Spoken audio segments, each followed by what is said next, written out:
Hey everyone, welcome back to the channel. I'm your enemy, and in today's class, I'm going to take you on a journey. A journey that spans thousands of years and is filled with secrets, codes, and a battle for privacy. This is the story of cryptography. Part 1, The Dawn of Cryptography. Let's go back, way back. Imagine it's 1900 BCE, and we find ourselves in ancient Egypt. A time of great power and mystery. But there's a problem: secrets. The pharaohs wanted to keep their most important communications hidden from their enemies. So, they turned to the earliest form of cryptography.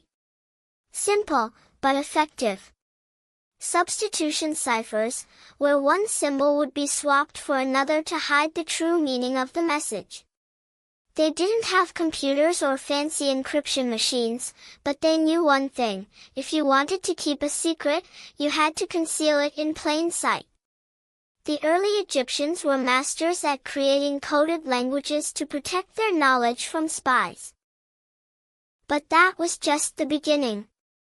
Part 2, the Roman Empire and the Caesar cipher. Fast forward to 58 BCE. The Roman general, Julius Caesar, is about to enter a new chapter in cryptography. Caesar, a brilliant military strategist, needs a way to send his battle orders securely. He can't afford his messages to fall into enemy hands. So, he creates a new cipher, one that shifts the alphabet by a set number of places. A simple shift cipher that became known as the Caesar cipher. Now, imagine you're Caesar. You're sending a message to your generals, but you're worried about enemies intercepting it. So, you decide to shift each letter in your message 3 places forward. A becomes D, B becomes E, and so on. You're ensuring that even if someone finds the message, they won't be able to read it without knowing the shift. It's simple, but it works. Military communication just got a lot more secure. Part 3, The Age of Espionage, the Enigma Machine. Now, let's fast forward to the early 20th century, where cryptography becomes a matter of life and death. It's World War II, and the world is plunged into chaos. Spies, secret codes, and intercepted messages are everywhere. The Germans, particularly, have an unbreakable encryption machine, the Enigma. The Enigma is like something out of a spy thriller.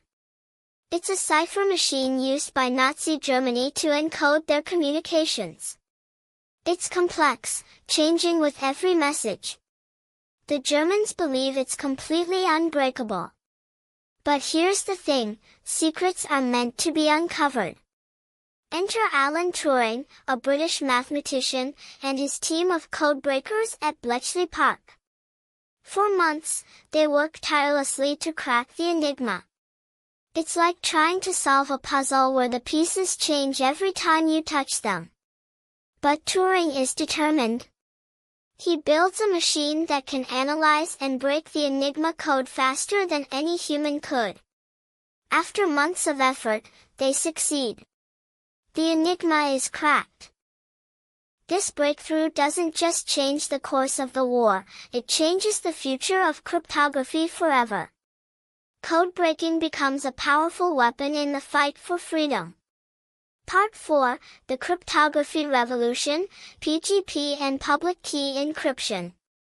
The Enigma machine may have been cracked, but cryptography had just begun its true revolution. Fast forward to the 1970s, and a group of cryptographers is about to make a discovery that will change the world.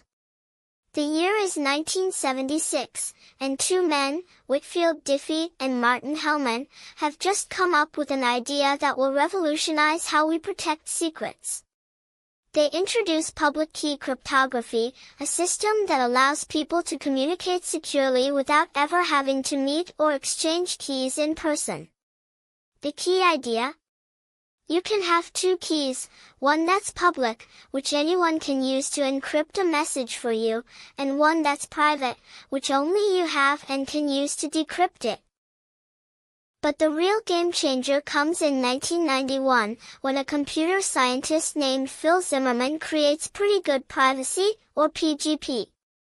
It's a software that brings encryption into the hands of ordinary people, allowing them to protect their emails.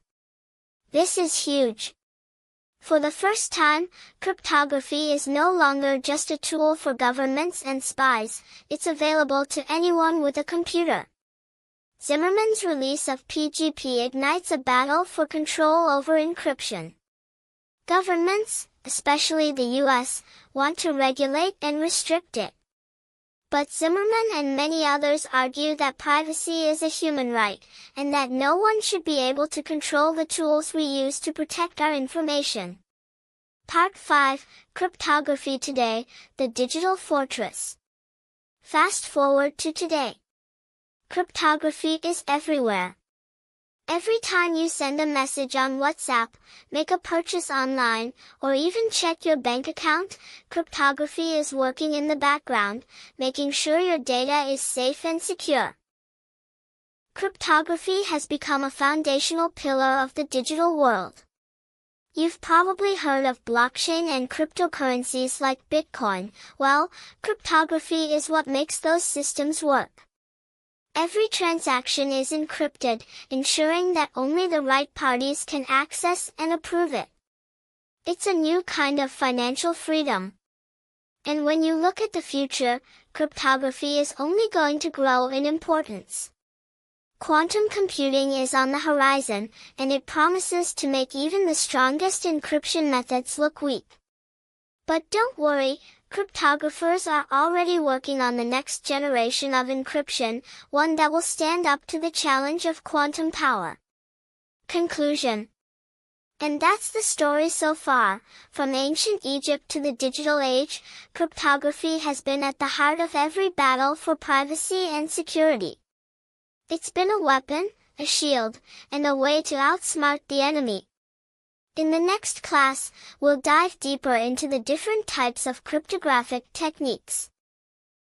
Symmetric encryption, asymmetric encryption, hashing, and more. But for now, I hope you've enjoyed this journey through time.